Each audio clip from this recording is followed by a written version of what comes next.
How do I respond to something that wasn't good that God let in my life? Wasn't good how my dad died. It wasn't good how your dad walked out. That wasn't good. So we can't preach, it's all good. Because before Joseph could get, this is what blew my mind, to the good part, where he could say, I will provide for your family. You see how selfless that sounds? How responsible? How mature? I'll take care of you. Don't worry about it. It's all good. But before he could get to the good, he had to go through the dark. And so do you. And so do I.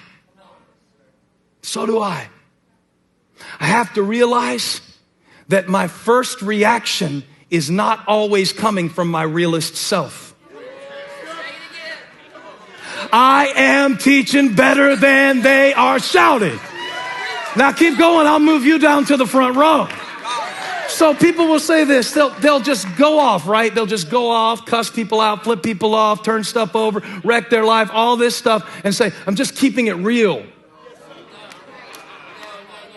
No, that's just your reaction.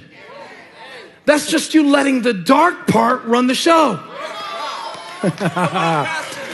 But greater is he that is in you than he that is in the world. That verse is about Jesus. And he's in me too.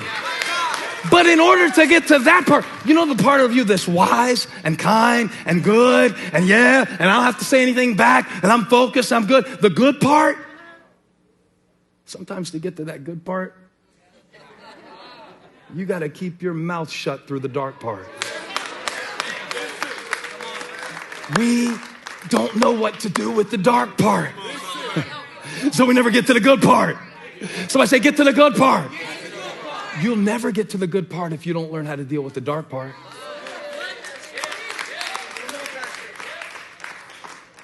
So I guess they're right. You have to make it through a few seasons before it gets good. I guess they're right. You got to get through a few seasons. You got to get through some confusion. You got to get through some things. You got to put it in perspective.